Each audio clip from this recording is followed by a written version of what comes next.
Hello. You found us. Welcome to Emergency Protocol, a podcast for people who are stressy and depressy. We are your hosts, Denise and Jackie Freed. That's my mama. And that's my baby. We are sharing our 12 steps reimagined for today's society. And our bumpy, pothole-ridden spiritual paths. And we're bringing you along for the ride. This is us doing the actual work. When the shit hits the fan, you know it's time for Emergency Protocol.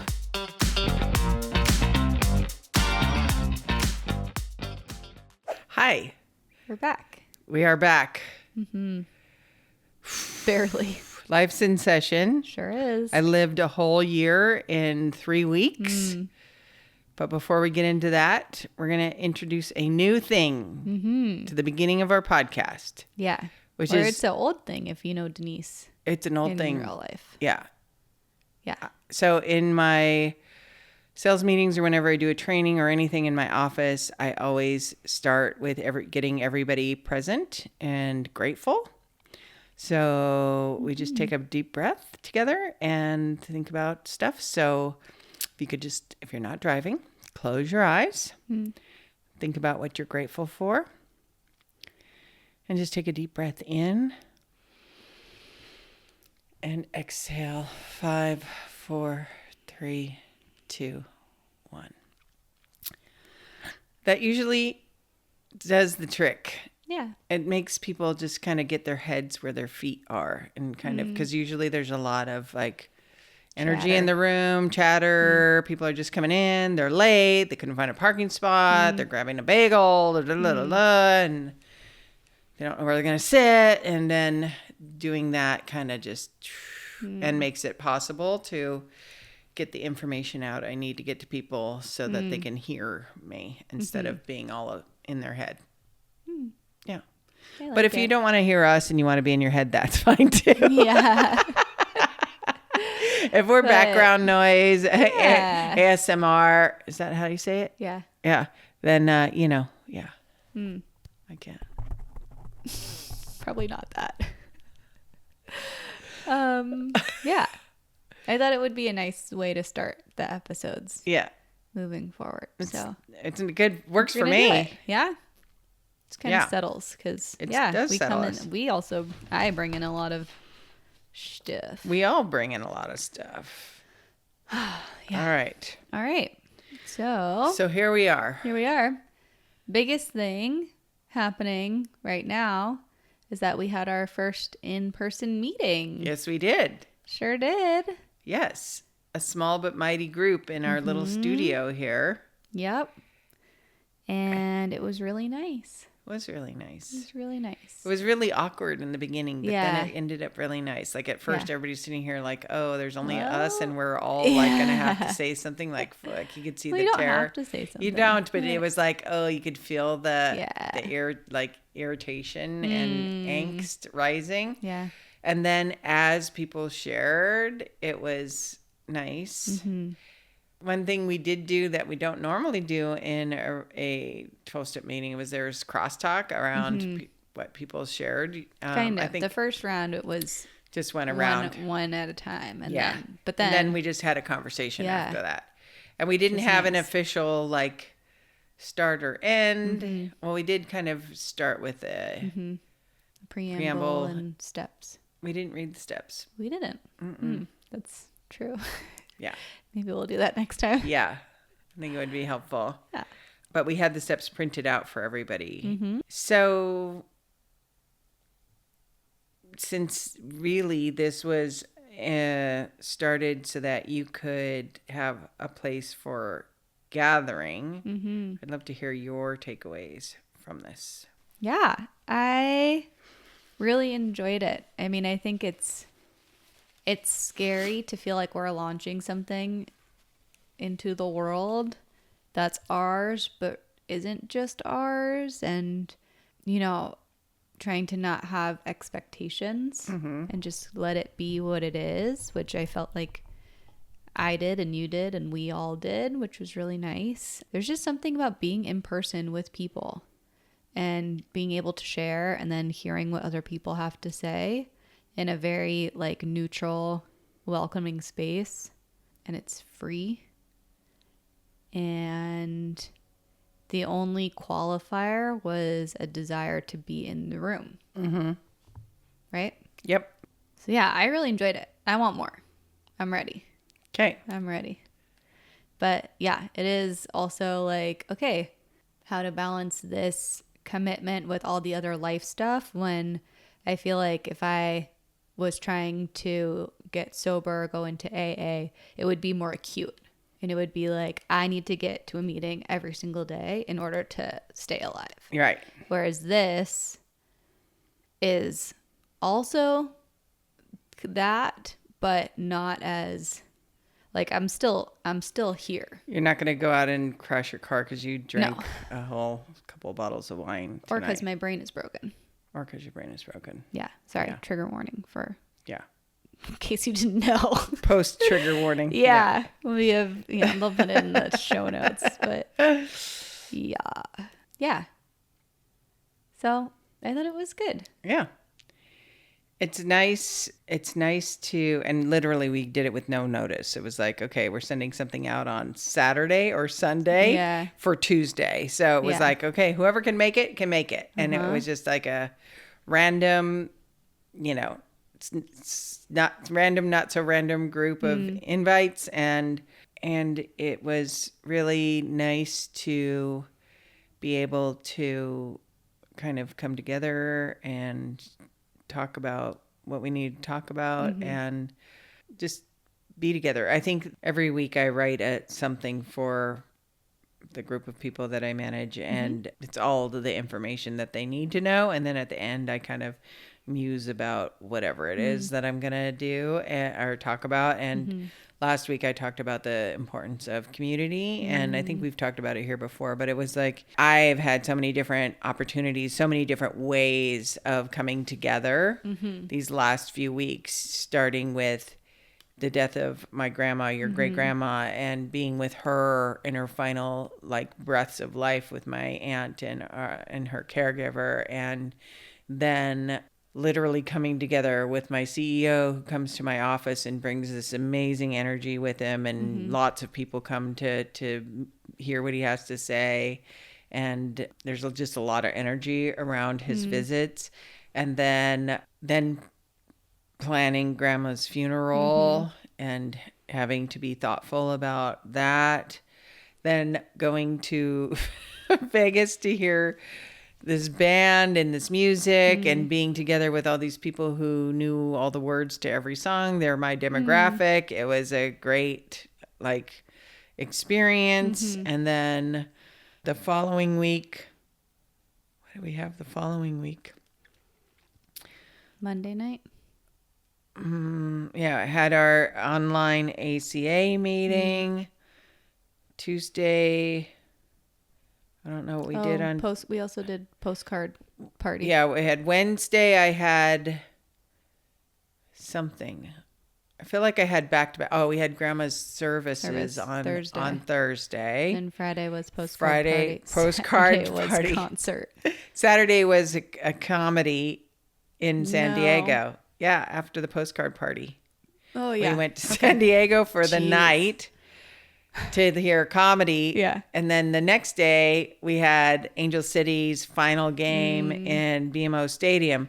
So we had like sports, comedy, death, politics, 12 steps, work.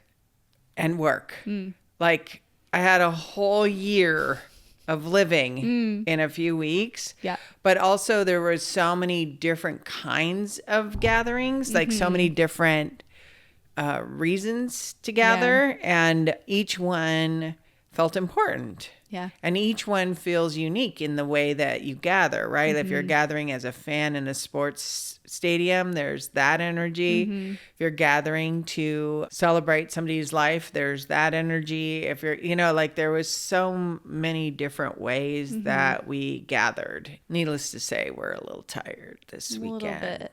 This weekend, this is all we have on our calendar, I think, is podcasting. And it's like, dragging my carcass into the studio.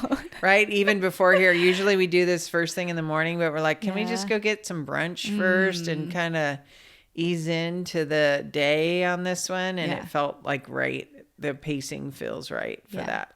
So it's been a lot of community, but also a lot of good community, and feels nice to have that. Yeah. And it also feels nice to not have that this weekend. Like, I think that the thing is that I often don't look at my calendar enough when I say yes. And then, I don't know if you've seen those. I'm sure you've seen those posts where it's like, I wish I was the person who said I wanted to do this 2 weeks ago, when it's like now 2 weeks and you're like, oh, I don't want to go. But then when you get there, you end up having a good time, right? So it's like, I think I often don't look at my whole calendar when I'm saying yes. I just look at the day and say, oh, I don't have anything. Okay, that sounds great. Instead of looking at like, and I'm getting better at it because my friend invited me to something that would have been really fun to go to. But it was literally like midweek in Hollywood, which is a drive for any of you who live in LA. No, that's an hour one way and 15 minutes home, right? After work. And on a school night. Yeah. And I already had I think we had soccer games Monday and Friday that week, it turned out. And also something else was going on. And I was just like, I don't have the bandwidth. So when I remember, I can thoughtfully RSVP to things. I'm also trying to RSVP to things even when I'm not going to go. Because often I think of RSVP as only saying yes. Yeah. But as an organizer, I like to know when people can't come. Yeah. And so I think I'm going to be more mindful about that because people are pretty terrible about RSVPing to things. Yeah. I feel like in general, people are kind of I don't want Not to say really. flaky, but But not really. I mean, undecided. Our postcard party, everybody RSVP'd yes or no. Mostly. That was a nice, but that was a very specific. Yeah. So anyway, it's we're tired. So tired. There's a thing in AA called H.A.L.T. And I'm not sure if it originated there or where that originated, probably some psychiatrist's office somewhere, which is hungry, angry, lonely, or tired. I like to amend that to health, which includes horny at the end. Since we're talking about primal needs. So health or wait. Halt. Sorry, we're sharing our last brain cell today. Yeah, or that. Okay. And yes. So whatever your needs are. But to that end, it's like I'm not fully functioning in my right mind when I'm hungry, angry, lonely, or tired, right? So when I'm sending an email or I'm responding to somebody, if I'm really angry or I'm really tired or, as you know, hungry usually for me is a prelude to angry, right? So I'm not going to disagree. So my family knows I get hangry. Blood sugar management. And so, am I responding out of those spaces or how I actually feel, right? Because sometimes just having a banana might cure the whole situation, right? Anyway. Or a nap. Or, or going to see a friend or whatever, right? Like the lonely thing. I think the lonely thing is the hardest one. If you don't have a romantic partner, you live alone, you don't have roommates. And say you work remote or you work in an office, but you just haven't connected with anybody in the office. That's I think probably one of the hardest one to solve. And they've also done studies on the actual physiology of loneliness is equal to heart disease and obesity and all kinds of things, right? It's harmful to your health, which again, why we're creating this community of whatever anybody who wants to come and be a part of this thing we're doing, which is for anyone. Yeah.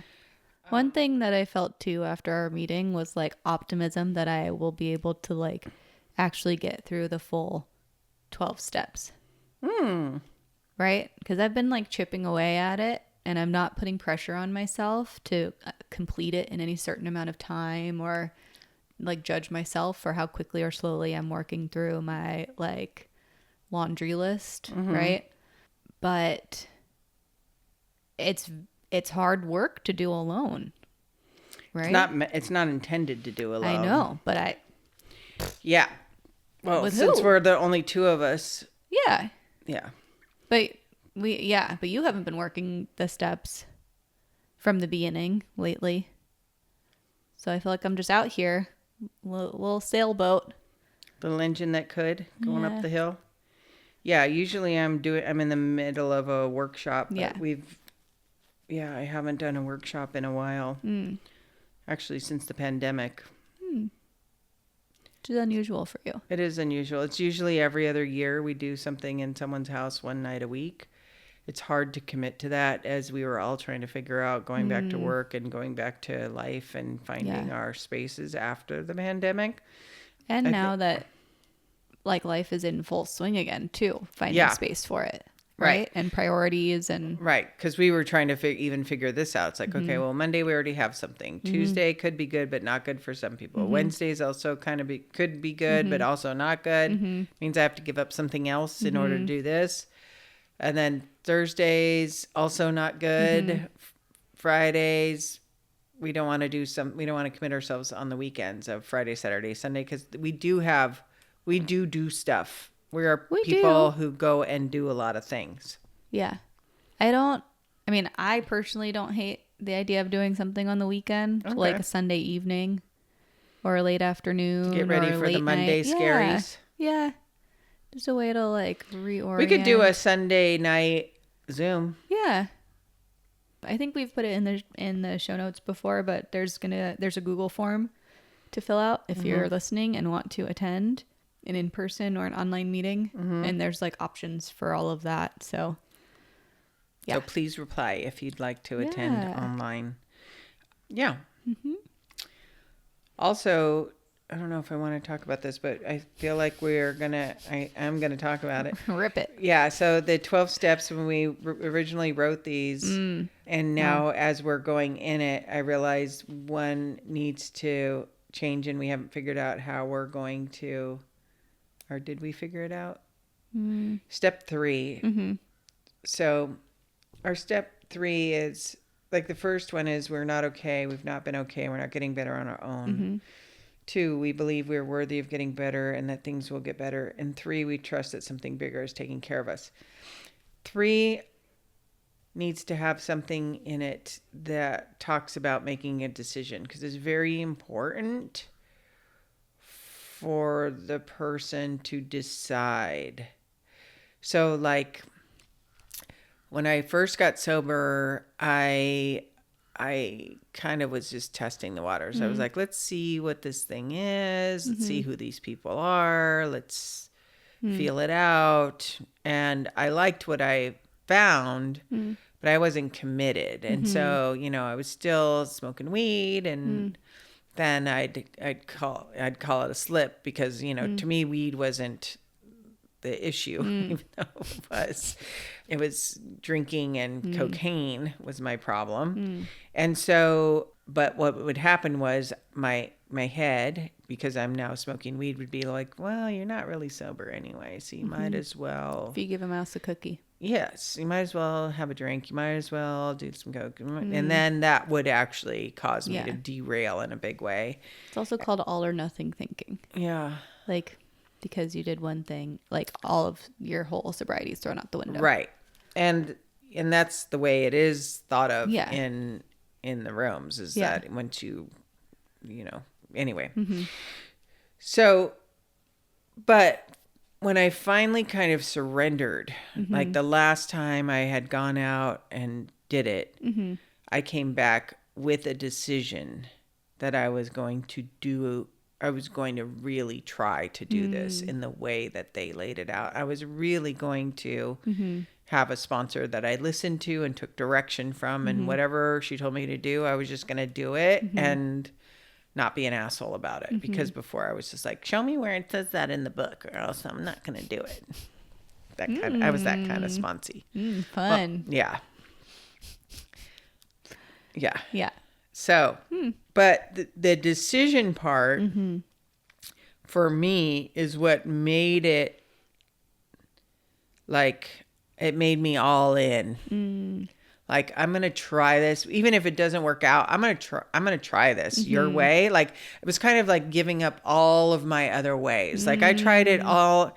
I tried it this way, my way, and that way, my way, and this way, my way. And now I'm going to try your way and surrender my ways. Because my ways kept getting me back to where I was to start. And I was like, I can't keep doing. I knew I was, because I was progressively now getting worse, and because my eyes were open to it in a way that they weren't before, it was like very apparent to me that this is not going to end well for you if you keep doing this. Yeah, and it's not going to end well sooner than you think. And so, making the decision, allowed me to come back to that decision when I was waffling. Like, nope, you decided.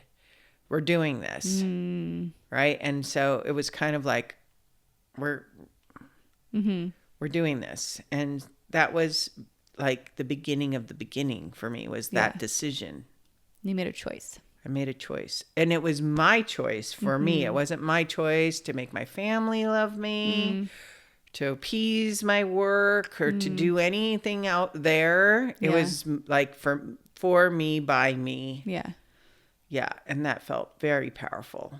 So we're going to have to figure out some language around a decision, because it is such a big thing. And I think maybe like I think recently you decided to do different things about how you're going to take care of your health.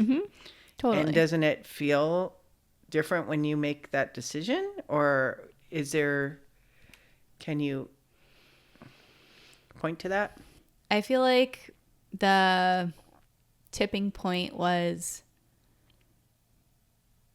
it was kind of like a 2-part, where I had a thought right around my birthday, like, oh, I might not make it to 32. And then the second piece was when I told you that. We like went to dinner one night and we were standing in line, and I think you were like, oh, like, whoa, like, what do I... Trigger warning. Fuck. Yeah. Yeah. Like, it's that bad. Like, oh my... Like, oh. Right. You're just going to drop this on me at Kazunori, which I absolutely did. Yes. At least I did it at the beginning, not the end of the meal. Right. I have a tendency to bury the lead, which is also something to reflect on. And so, like, I had reached out for more help via my insurance, because my past therapist is still on maternity leave, and my GP was prescribing my meds, the SNRI that I was on, but she wasn't like a mental health doctor, right? And I was feeling kind of like plateaued. Well, also I had been off the meds for like 8 months at that point. And part of that was I felt good, and also like I'm not on birth control. Like, I wanted to just let my body kind of reset to baseline. And as it turns out, my baseline was not great still. So like, I might be on meds forever. I might not, whatever. I don't even care about that. I mean, aside from worrying about just general availability of meds and all that. Right. And affordability, because that's another piece of the conversation too, is like, they're expensive. So yeah, so I had that kind of thought. And then like I had reached out, but my follow through was not very good. And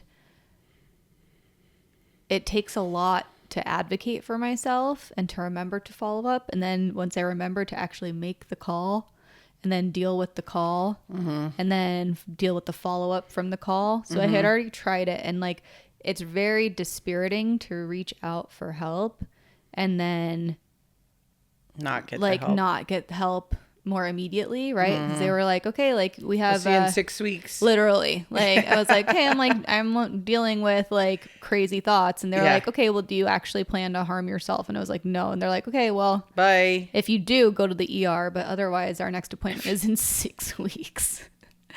And so I feel like there's a gray area that I'll talk about in a second, but that was the thing. And so eventually, I just like. I picked up the phone and like started calling, right? And got through to all the people I needed to get through. And they provided me with a therapist and then a psychiatrist. And now I'm like on the train where I have more different professional help than I had before, which feels good. But there is this kind of like gray area, right? Like the 12 steps that we are working on that we've adapted, I think a big pillar of it is mental health and mental illness, right? Anxiety and depression, people who struggle with those things. But there's also like people who may or may not identify with that, who are more in the gray area, right? Like I'm in that kind of gray area, right? Where like... Well, not so gray. Not so gray, but so gray for them. Right. Right? So... I think that it's important for there to be a space where people who have like either fallen through the cracks or feel like they've fallen through the cracks or just kind of have a desire to be witnessed can have a place to go. Right. Which is hopefully what we're building. Yeah. Yeah. Mm-hmm.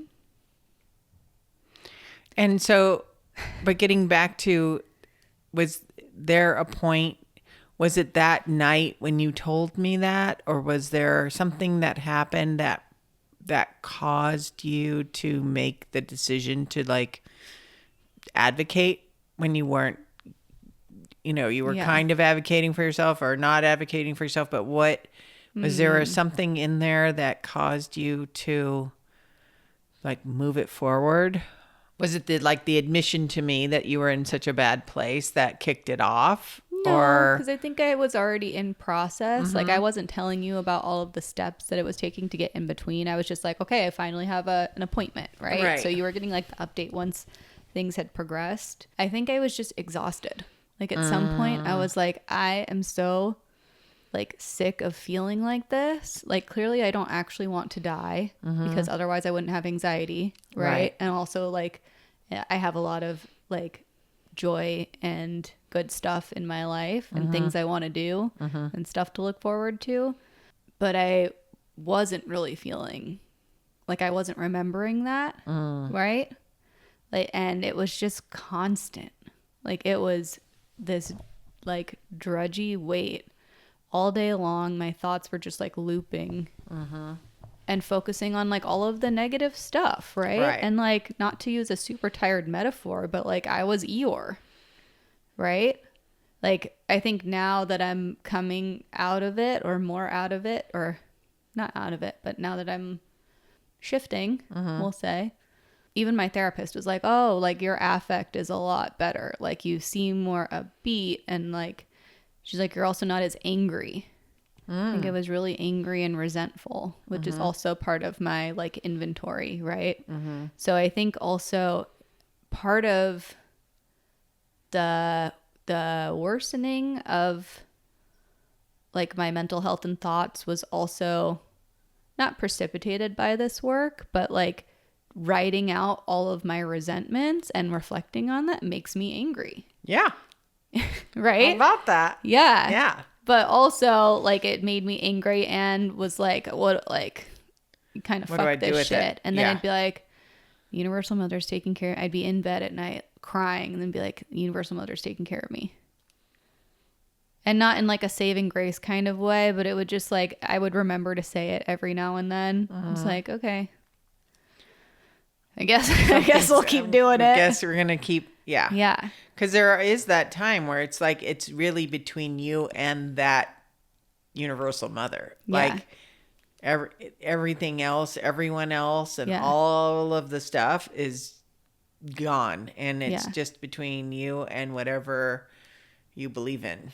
Yeah. And it's, and that's that, that there are those moments where it's like, okay, how am I going to move forward with this? Yeah. And also, I think the phrase universal mother also gives me the perspective of like zooming all the way out into like the cosmos. Like, I'm just this little ant, right? And ultimately, like, my life and everything that I experience in our planet is just like this small little teeny tiny piece of like everything that exists, right? Which in some ways is like good, but also like we still have to deal with the daily reality of that. Right. So trying to not be too stoic about like none of this matters, because we are still all having a living experience here. Right. And it's easy. Like, I've always been a very sensitive kid. I've always felt like really deeply about things and had a strong sense of justice, I think. Hermione. A little bit. Free the house elves. Yeah. But it's hard to have such big feelings. Yeah. And to feel helpless. Yeah. And also to be in a place where like I can't be of much help. Right? Like when I'm not well, I'm not even taking care of myself, let alone like your gas mask or your oxygen mask isn't on first. Like there's no. So, I don't even know the oxygen mask has dropped. Right. Yeah, exactly. Yeah. And that's, and that's part of it too. And so I think that. But there was a shift. I can't pinpoint it. Got it. But there was definitely okay. Yeah, there was a shift. Enough of this. Because something happened and you started taking action, and then that action begat results, and then those results bring more action. Begat? Is that a word? Yes. Fucking hell. I come up with words. Some of them are real and some of them are not. Begat is not. It is now. Yeah, so I took action and eventually those like yielded results. But it's like... It takes a lot. It's like Tetrisy. It's not just like easy. And sometimes all the blocks fall down and then you got to start over and try and fit in all the little things the way they're supposed to fit in to get the result. And sometimes it just doesn't fit. And so you got to start over again. And that's kind of, just the way life is, I guess, sometimes. Yeah. So... needless to say, we're on the road. We're living all of life. Yeah. The up and the down and I have to say too, like with all of what I said, there is a tremendous amount of privilege that I got to do what I did the last few weeks. Like, I understand that not everybody can do what I got to do. Yeah. And that sometimes just, putting food on the table is, and I've been there before too, where it's like, I didn't have $20 to buy a turkey for things. You know what I mean? Like I have been in those places where it's just like, a financial bind or an emotional bind or just, or even in my addiction, not showing up for Christmas, right? I've been in a lot of different places in my life, and right now I find myself in a very privileged place where I have a well-paying job and respect of my peers and leadership, and I get to do this thing with you, and we get to be in this cool space and. But I didn't all just get here. Like this has been like, I'm 38 years sober. I started writing this stuff in 2020. It's 2024, right? Like it's 4 years just to get to this space, which I don't even feel like we're close to being anywhere almost in a lot of ways, which I think is sometimes frustrating for our Kim, because she's like, no, you guys did a thing, and I'm like, did we? And then I'm like, yeah, we did do a thing, and so you know, for me, I'm still in my addict, and I'm sure it's not just addict, but maybe just human nature is I want things now. I don't want to wait, and I don't want to, like, it's like when you watch the Olympics, right? Like you see Michael Phelps just swimming, right? And you're like, oh my God, what an amazing thing. And look at those long arms, and he's got the right body and blah, blah, blah. Yeah. But we also didn't see him getting up at 4:30 every morning from when he Right. was like 12 years old for decades to get Right. to the podium. Yeah. You know, like there's so much, and you know, we know some gymnasts who have put in so many hours at the gym for that 1 minute like vault, like not even a minute, it's seconds. Yeah. That's going to decide everything for them. Yeah. And so all those other hours are not even seen by anybody but them and their coach and their peers, right? And I feel like that's kind of where we are here. It's like, okay, we're putting in this work, and we're putting in this work. And for me, sometimes I get frustrated because and I don't even know what the results are. My results, I think, are that we are going to have a meeting, and we are going to have people that we find, and that this is going to help who we're intending to help. Like that's where I'm like, we're going to create a community. Yeah. And not in like a hokey way, but And like not in a hokey way, in a real way, where people, one of my BFFs, we talked about this the other day, and she was talking about, we were talking about friendships and, you know, whether or not you could really connect with people, and the terminology she uses, they don't go under the skin, you know, and I was like, you know, and there's people you can go under the skin with, and there's people you can't, and that's okay, because some people don't want to do this kind of stuff, right? But for people who do and are craving like actual genuine connection with people, it's really nice to be able, I feel like what's really nice for what we're doing is to be able to provide a place for people to come and be who they are, and be welcomed and be heard and be seen and be able to talk or not talk. You know, but some just people having a place to go. Yeah, having a place to go. Is so nice. Yeah. Right? Yeah. Because I think a lot of people go to other places or stay at the office or do other things because they don't want to be home alone at night. Because home alone at night is not fun.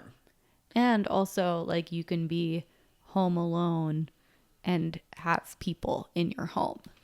Right. You can be alone in a the crowd house. Or in a pair or whatever. Right. Yeah. Because you could feel lonely or, you know, anywhere. So, and it's not necessarily a cure for loneliness, but there is some comfort in knowing, oh, I have a place to go if I need to go somewhere, and I will be welcomed there, and I won't, even if I'm a stranger, I won't be a stranger. Yeah. And there's something really beautiful about that. And people who aren't in 12-step programs are always blown away by how welcoming everyone is. There's somebody at the door greeting you, and there's somebody who's like, hey, do you need a seat? Or, yeah, sure, of course you can sit next to me. Or, hi, my name is whatever. And we just do that. People, I think as an outsider, like, I want what you have, right? Not from a, like, I need to get sober way, because that is also part of it, right? If I was struggling, I would want even more of what you have, right? But like, I was always really jealous of that you were able to, even if you didn't know everybody, the potential for connection was there, right? The potential for connection and belonging, and like, no matter what, there was a place. Yeah. And actually, I'm not coincidentally was asked to speak at our retreat coming up in November on affinity groups and belonging. Surprise, surprise. Because I do this work everywhere, right? And then that's part of You're an includer. Well, and also in the original 12 steps, it says, having had a spiritual awakening as a result of these steps, we tried to carry this message to alcoholics and to practice these principles in all our affairs. In all my affairs includes the office. It includes my extracurriculars. It includes going to the grocery store. It includes a lot of things where I don't remember it is in traffic, and also with your dad, because I'm short with him often. And so it's like, or standing in line at the grocery store, or standing in any line. She does not like a line. I do not like I am impatient, in case you didn't get that from this whole conversation. And that's just part of my personality, that, you know. So in that, you know, we were prepping for this retreat and having a conversation with the other panelists, and we were talking about how, you know, a lot of people treat affinity groups in a business setting as a way to get more business. And we're saying this is a way to feel belonging. This is not for you to if you get a referral, you get a referral. Yeah. But it's because you made an actual connection with somebody. And what we really want is for you to feel like you belong. And affinity groups, you know, are for people who feel like they haven't connected with their people. And so, you know, it went from nothing to this whole, like, there's a whole lot of affinity groups out there. And it's really nice to be able to have a place where you can go and feel like you're with your folk, whoever that is, right? Again, most of them are not, well, a lot of them are not going beneath the skin, but a lot of affinity in the real, if you're really doing the affinity, does get below the skin, because you're talking about how you don't fit in, how you feel marginalized, how you feel like you're not heard or seen or respected. And so, you know, that is, you know, awesome that to have a space to go do that. But it's very specific in who you are. Whether that's like, there's like a qualifier about you that you may or may not be able to control. Correct. So like the AAPI group, or, you know, Black at Compass, or whatever it is, right? At Compass, yeah. So I think it's like, you know, what we are is more just like, whoever you are, you're a human, whatever you are, however you identify, we don't care about any of that. You're welcome. Right. And then actually, hopefully what will happen is within that, there will be some qualifying affinities, because that does happen in regular 12-step meetings, where you start having stags, because sometimes women or men aren't comfortable sharing what they need to share in front of the opposite sex, especially if you're hetero, you know, they're just not comfortable. And then there's now queer groups, there's groups for people of color, because again, it's like, the intersections are very niche. Right. Yeah. And and there's, you know, deaf meetings, or, you know, all of the different kinds. There's step studies, there's book studies, there's all, and so there will be a natural affinity within the affinity that happens. But right now we're just like free for all. Yeah. All are welcome. Yeah. And it felt good. And by the way, I had to be pushed. So the person who's always pushing to get something done, Dinesh. I was like, can't we just cancel on Tuesday? I'm so tired. I'm like, I'm exhausted. She's like, how many people are RSVP? How many people? Not RSVP. How many people are coming? And I was like, I don't know, like 6, 7. I was like, oh, can we just cancel and wait till we have more? And then she's like, no, we're doing this. And like, wait for what? I know. There's no magic number. There's no magic number. Just had to rip the Band-Aid. Exactly. And so I appreciated being pushed, even though I was tired. And also, like, I'll put a little asterisk. This isn't my home being opened up to people, right? So there's another layer of, you know, vulnerability and work involved in that. But we made it. You didn't have to emergency protocol your house? No, but I did emergency protocol this equipment. You did. Yes. That was helpful, because I was coming from work. Yeah, it's just, you know, life's in session. Yeah. Trying to make it all happen. Like, you know, we're doing this on Saturdays and after work. So it's like we already have full plates. Yeah. But we're still doing it. And then we've been doing it for a while. We even forgot to like acknowledge our 1-year anniversary, which apparently is in March. Oh. Just for future reference. Somebody remind us in March. All right. We'll celebrate our 2-year I literally, anniversary. if I don't add it to the calendar as soon as we're done recording this, I will forget. So, yeah. All right. All Well, I right. think that's it for the week. Yep. Belonging. Finding space, and we're making space, and pretty soon we will have an online virtual meeting. No idea when or where. Possibly Sunday night. Yeah. We were kind of toying around with that to Yeah. help alleviate the Monday scaries. Is it Sunday scaries? Sunday scaries? Sunday scaries. Well, I'm scared of Monday. I'm not scared of Sunday. Yeah, but you get the feeling on Sundays. Okay. All right. Drink some water. I need to drink some water. I You have do. not been drinking water. You're a miracle. You're a miracle. You're a miracle. You're a miracle. Thank you for listening. Yeah. Why do you always do that baby voice when you say that? You're like, thank you for listening. Because I'm so grateful. And maybe also, like, if you want to subscribe, and we would really appreciate it. Yeah. Cut that shit. Okay. Thank you for listening. I'm going to do my, what's his name? You know, the Barry? song I like. I'm a Barry White. Yeah. Thank you, baby. Okay. For we're listening. Done. Nope. Bye.